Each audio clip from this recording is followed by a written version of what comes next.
স্বাধিষ্ঠান হচ্ছে লিঙ্গ এবং বুঝছেত্রে, যেটা মণিপুর হচ্ছে এই নাভির চক্র, অনাহুত ঠিক এই পোর্শনে, হৃদয় হচ্ছে ফুসফুস আর হার্টের যে অংশটা, বিশুদ্ধ হচ্ছে কণ্ঠ, আগ্রা হচ্ছে দুই ভুরুর মাঝখানে, আর সহস্র হচ্ছে মস্তিষ্কের একদম পিটুইটারি গ্ল্যান্ডের যেটি সহস্র।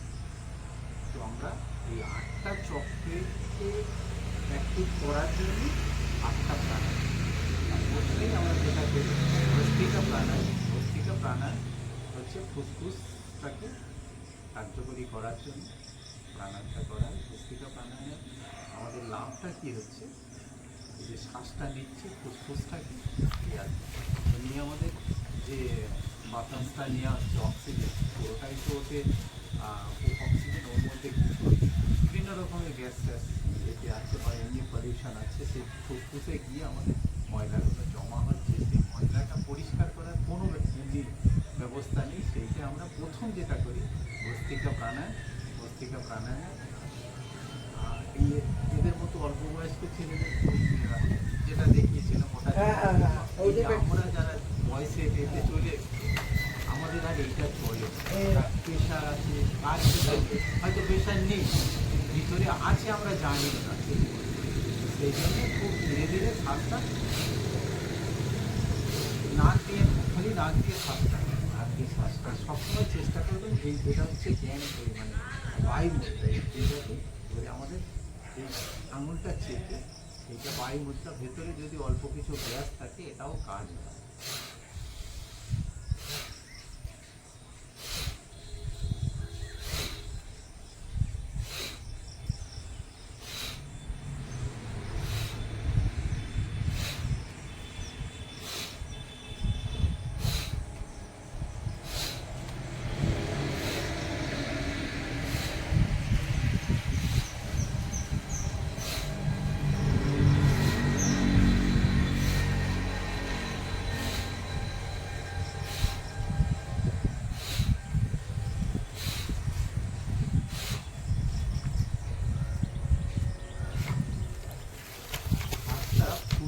পর্যন্ত এতে থেকে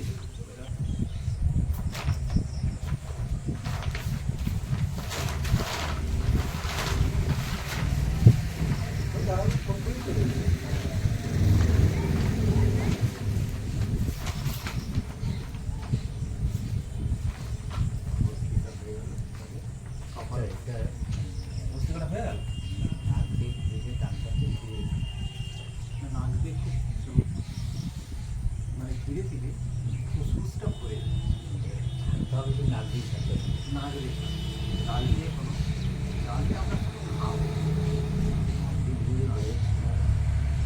আর বিশেষ কোনো তখন ডাল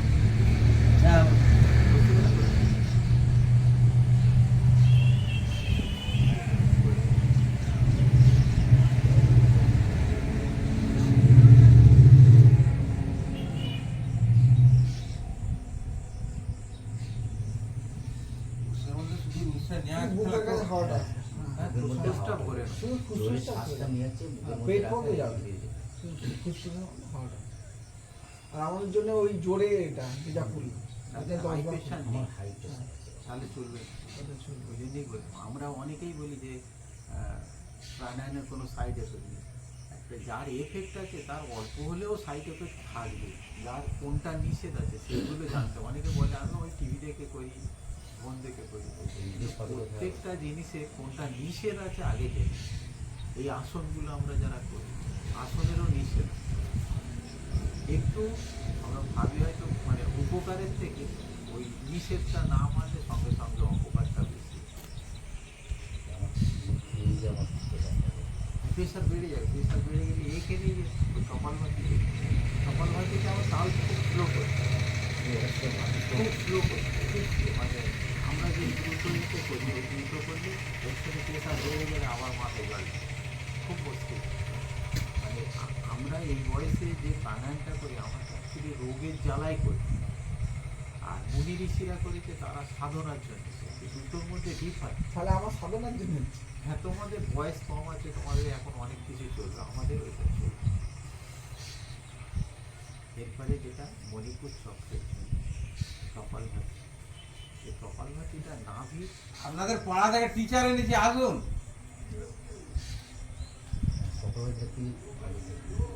হ্যাঁ হ্যাঁ হ্যাঁ, এবারে কপালভাতিটা হচ্ছে নাভির নিচের অংশটা, ওই নাভির পাইপট আর উপস্তমন, আমাদের যোগের ভাষায় যেটা লিঙ্গটাকে উপস্তমন আর পাইপট হচ্ছে পাইপ, এই দুটো আমরা মানে চেষ্টা করবো এই নিচের অংশটাকে টানতে, নিচের অংশটা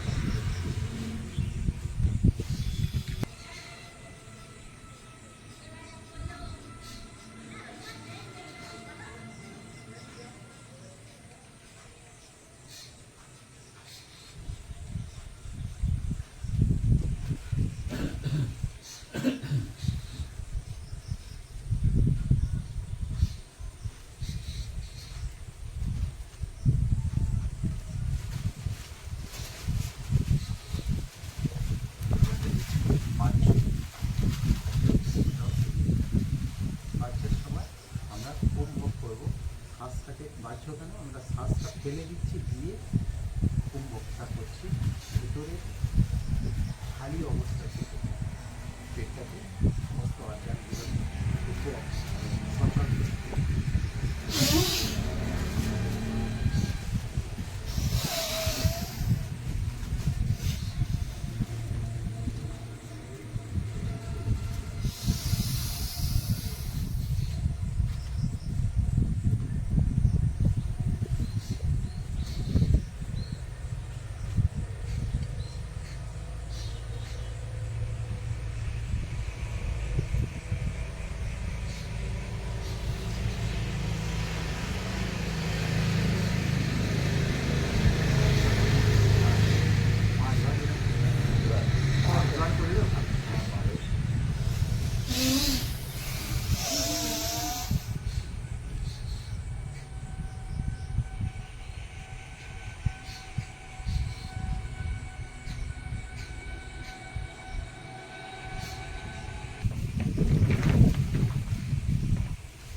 প্রাণায়াম হলো এই ক্ষেত্রে।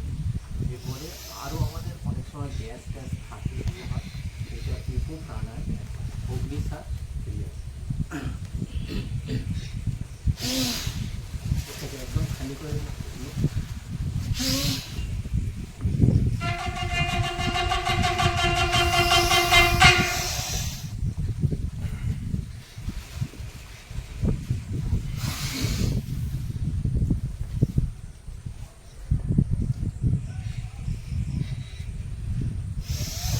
কতটা হয়।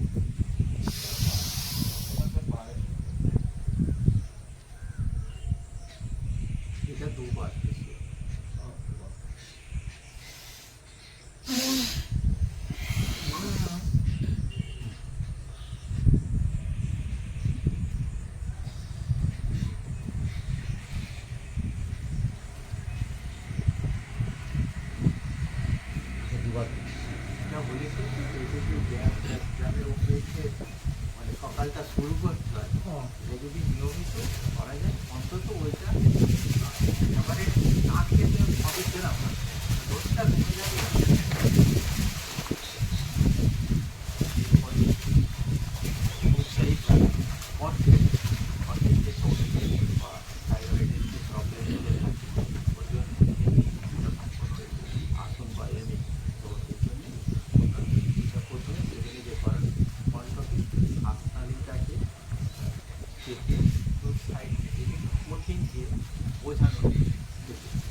বাচ্চার সময় আমরা বাহ্যকুম্ভক করি, আর এটা যেহেতু শ্বাসটা ভিতরে নিয়ে সেটা অন্ত মানে শ্বাসটা ভিতরে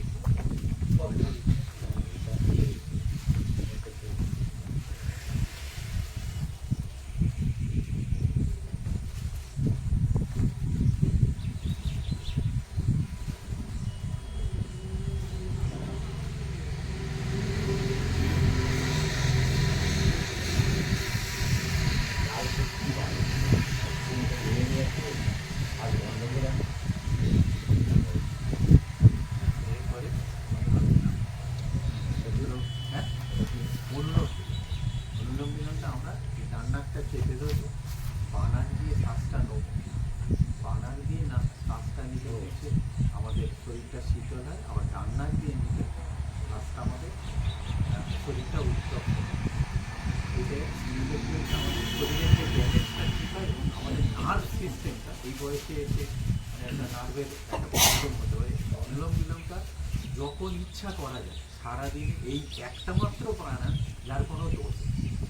আর অন্যগুলোর কিন্তু দোষ আছে, মানে কোনো উল্টোপাল্টা হলে প্রবলেম হতে পারে। অনুলোম বিলোমের কোনো দোষ নেই, খাওয়ার পরে করা যেতে পারে, মানে আমি টিভি দেখছি সেখানেও বসে বসে করা, যখন যেখানে ইচ্ছা এই রাতে ঘুমানোর আগে যখন ইচ্ছা যেভাবে করা যায়। আর এইটাই একমাত্র নির্দোষ প্রাণায়াম। আর কিন্তু সব প্রাণায়ামের একটু আধটু মানে বিধিনিষেধ আছে, আর এইটা করলে আমাদের নার্ভ সিস্টেম খুব এইটাই খুব মানে কিচ্ছু না করলেও এই বয়সে এসে অনুলোম বিলোম প্রত্যেকের করা উচিত। এই ডান নাকটা আমি চেপে দিলাম, দিয়ে বানাক দিয়ে শ্বাসটা নিচ্ছি, দিয়ে ডান নাকে ছেড়ে দেবো, আবার বানাকটা চাপবো, আবার ডান নাক দিয়ে নেবো, করে যখন শেষ করব আবার বাম নাক দিয়ে ছেড়ে তবে শেষ করব। বাম নাক দিয়ে নেওয়া শুরু করলাম, আবার বাম নাকে এসে ছেড়ে দিয়ে ওইটা শেষ করব।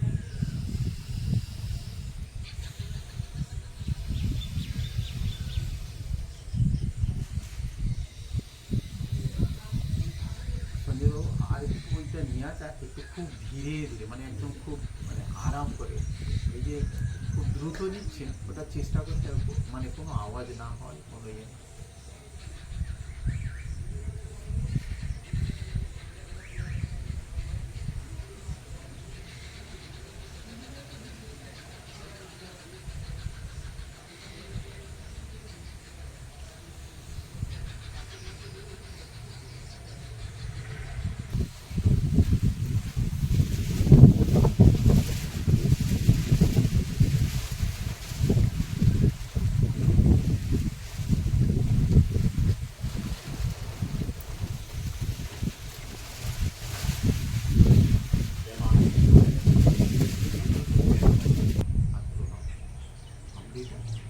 কানে হাত দিয়ে যাদের খুবই বুঝতে পারছে মনকে শান্ত করার জন্য আমলিটা করা, কানে হাত দিলা, চোখে হাত, চোখে মানে চাপ না পড়ে, এই যে হাড়টা আছে হাড়ে মধ্যমাটা চেপে চোখটাকে খালি ঢেকে রাখা, রেখে এবার আওয়াজ করা হবে নাক দিয়ে, এই নাক দিয়ে আওয়াজ করার পরে এরপরেরটা আওয়াজ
বের হয়ে যাবে।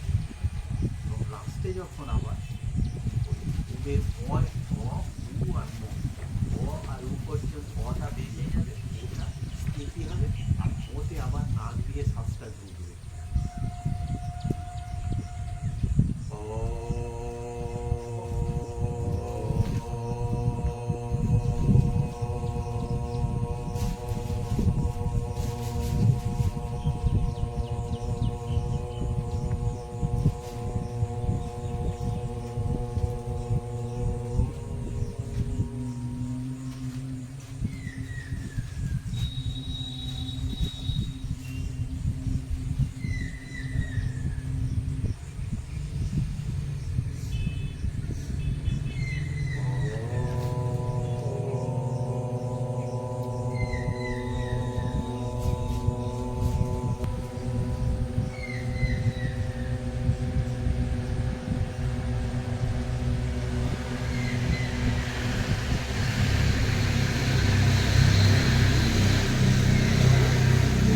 দুটো পারম্পরিক এবং এই প্রণব ধ্যানে কি হচ্ছে যে আমরা সাধারণত আমরা এই দেহটাকে আমি বলছি, কিন্তু ব্রহ্ম সাধনা আমি হচ্ছে আমিটাকে আমি, যে আমার ভেতরে যার জন্যে আমরা বেঁচে আছি তিনিই আমি, দেহটা আমি। এই যে আমি যখন আমার শরীর খারাপ হচ্ছে তখন কিন্তু আর আমি বলি আমি শরীর খারাপ, আমি চোখ খারাপ, আমি তখন আমার হাত ভেঙেছে, আমার চোখ খারাপ, আমার দাঁত উঠছে, আমার তখন আমার আর আমিটা কিন্তু তখন বলছি যে আমিটা বা আমরা অ্যাক্সিডেন্টে বা এতে কিছু মারা গেছে, দেখা যাচ্ছে সঙ্গে সঙ্গে তার 2 ঘন্টা পরে কিডনিটা নেই, হার্টটা নেই, কারো দিনে 2 ঘন্টা তাহলে তার অনুপস্থিতিতে সেটা ডিঅ্যাক্টিভেট হয়ে যাচ্ছে। আর না কে ছিল বলে ওগুলো চালু, যার দ্বারা চালু থাকে সেই আমি। ব্রহ্ম সাধনে শঙ্করাচার্য যাকে আমি বলছি, শঙ্করাচার্য এটা ব্যাসদেবের যে আজকে মানে ওই উপনিষদের একটা শ্লোকই আছে, আত্মানা রতি বিদ্ধিং রথমগত বুদ্ধি তু সারতে বিদ্ধিং মনোবস্তু। আত্মা এই দেহরথের রথ। তো এই কদিন আগে রথ হয়ে গেল, ওই রথে যখন জগন্নাথ থাকে তখন দড়ি ধরেও প্রণাম করে। আবার জগন্নাথকে যেই বের করে নেওয়া হলো তখন সে রথেকে লাথি মেরে চলে যাচ্ছে, কে কুকুরের মধ্যে দিয়ে যাচ্ছে, তার কোনো ইয়ে নেই। আমাদের দেহরথে যিনি রথী সেই আত্মা ওম ব্রহ্ম যাই বলা হোক না কেন, তিনি যতক্ষণ আছে তিনিই আমি, আর তিনি শরীর থেকে বেরিয়ে গেলে এ দেহ আর কিছু না। তো সেই আমিকে চিন্তন আর মন, যার জন্যে পা থেকে মাথা পর্যন্ত সবাই সুস্থ আছে, তিনি সচল আছে বলে সব। তো সেইটাকে নিজে নিজে কল্পনা করা, ধ্যান করে, এটা কেউ হাতে ধরে বলতে পারবে না যে এটাই ব্রহ্ম। ব্রহ্মকে আজ পর্যন্ত হ্যাঁ ঠাকুর রামকৃষ্ণও পর্যন্ত ওই জন্য বলে গেছে মাওজা ব্রহ্ম, মানে তোমাকে ও নিজেকে কল্পনা। তো সেইভাবে একটু মনটা স্থির করে।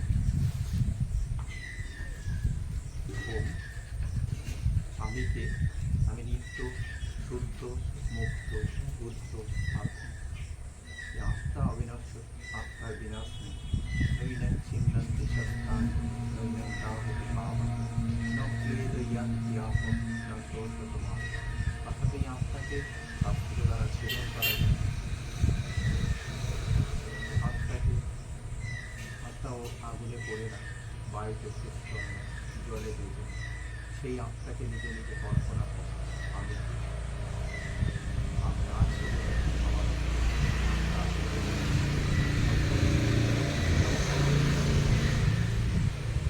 নিজে নিজে অনুভব করা, কল্পনা করা এবং নিজের মধ্যে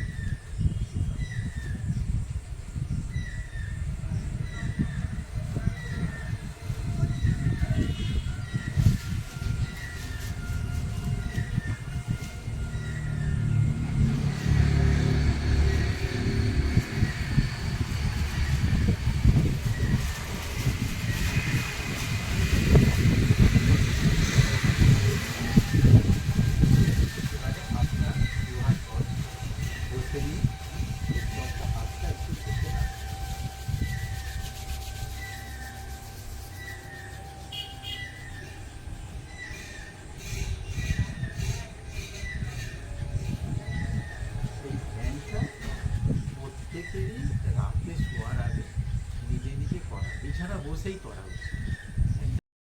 প্রথমে একটা একটা এই উত্থান পাদাসন এইটা নাও, মানে এই একটা একটা করলে খুব একটা বোঝা যায় না, তবে দুটো একসাথে তুললে দেখবি নাভিতে টান করছে খুব।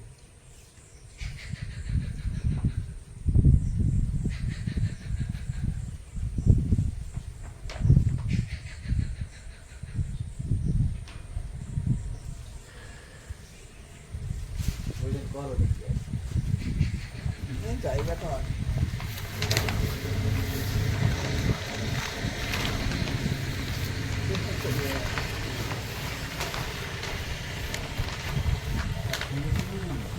অত না আর অত দিলে একটু বুঝতে পারি না, ওইখানে 9 ইঞ্চির মতো হলে পেটে নাভিতে দেখ টান করছে মারাত্মক।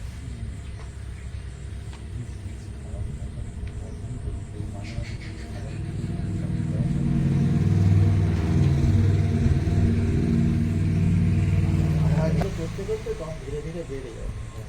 শ্বাসটা নিতে নিতে হচ্ছে। ওই মিয়া যখন চাপ তখন কি নিঃশ্বাস করে বন্ধ রাখবে? হ্যাঁ, তখন পুরো হল। তারপর আস্তে আস্তে যখন পা ছাড়ো তখন আস্তে আস্তে ছাড়ো। শ্বাস নিয়ে আছে, মাথাটা তুলছে, তারপর যখন ছাড়ছি শ্বাস আছে আবার।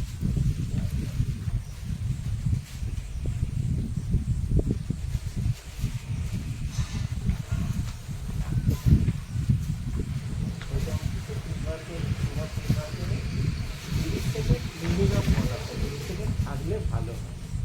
যে কোনো আসন 30 সেকেন্ড না হলে কাজটা হয়। এবার ওইটা বাড়াতে পারলে আরো ভালো। এখন 5 সেকেন্ড থেকে 7 সেকেন্ড হচ্ছে। যায় হবে।